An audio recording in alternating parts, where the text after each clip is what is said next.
All right, why am I wearing a hat so low and sunglasses? Because if it's sunny, even though the sun's not right in my eyes, just brightness in general makes my eyes squint. And when I do, it pulls my face up into a pissy, constipated face. It makes me look mean, and I'm not mean. I know that the things that I say to antagonize and provoke viewers, because let's face it, the algorithm punishes. If you don't immediately get lots of views, lots of commentary, your video gets buried. And I don't have the time to make 400 more videos to barely get any subs, because I'm trying to help people. And it's not about how many, but it kind of is. The book of Ezekiel says 2 times, if you know of a soul that needs saving and you don't go and share the gospel with that soul, I will require that person's soul at your hand. If I put a sinner, a lost person in front of you, and you keep the lampshade over your candle, so to speak, if you don't share what I've put in your heart with that person, if they go to hell because you didn't share with them, I'm going to require it at your hand. So I'm scared of that. Now, if I share the word with a lost person and they throw it away, they don't do nothing with it, I've delivered my soul. That's what he says. God's not joking about this. He doesn't repeat himself for no reason. He repeats himself many times about the furnace of affliction, which is the hardships that we all suffer. Everybody is enduring hardships. And that gives us all an opportunity to meet people in their need, to be empathetic and understanding, to have walked in someone else's shoes.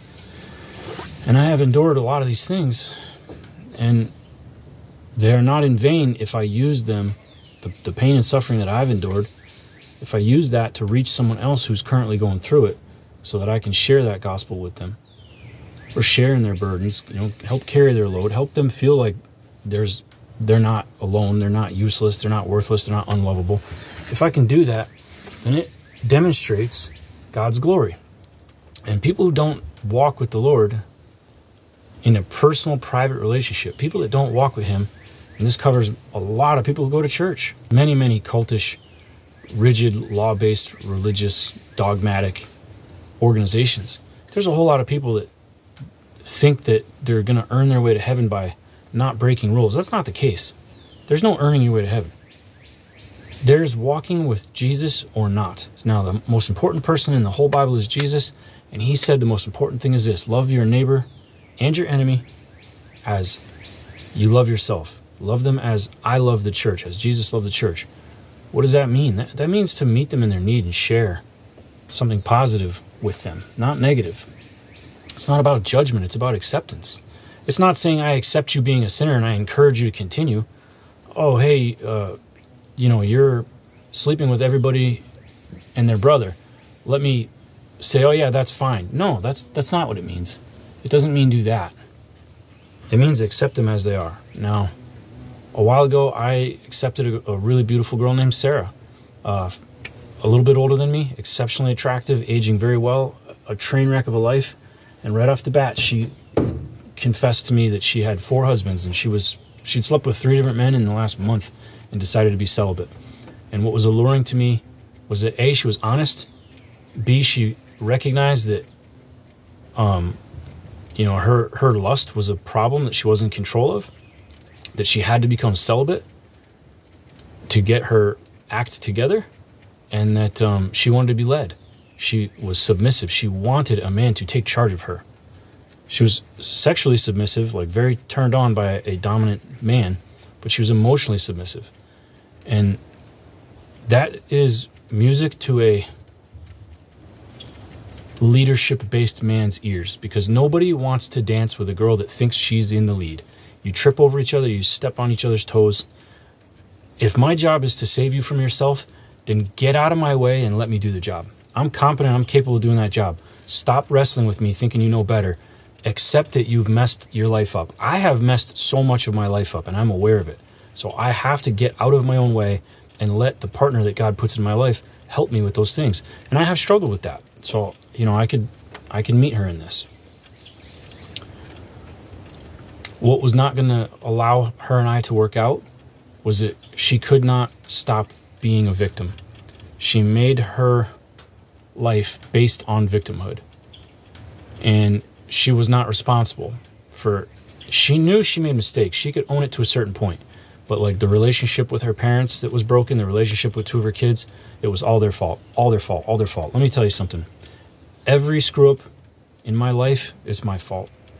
Yes, there's details. There's a long story to every one of them. And there are other people's interactions that are, that I based my responses off of. But if I let myself, if a woman is antagonizing me to the point that I slap her, it's my fault.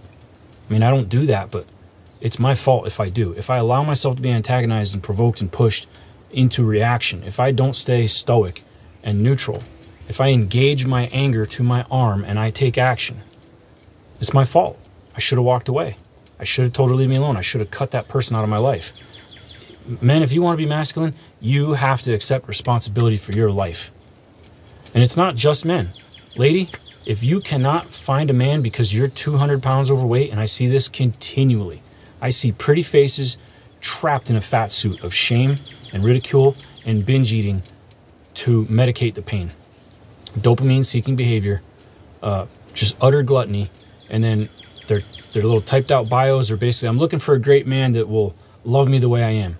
Honey, there's no good man that's going to pick up a broken woman and sacrifice himself. The only one that will do that is Jesus. No one that can put on a backpack and go hiking and enjoy a sunny day wants somebody that has diabetic socks, that has to stay inside and click through the TV and talk about what should we eat right after they just finished eating their last meal, okay? Nobody wants to sit and tell you you're pretty when your arm is bigger than their thigh. That's not a good man. That's an enabler. You did this to yourself. Jesus, or not Jesus, but God the Father in Isaiah says to Israel, have you not done this to yourselves? My self-destruction is self-destruction. No one destroyed my life for me. I worked for it. I earned it.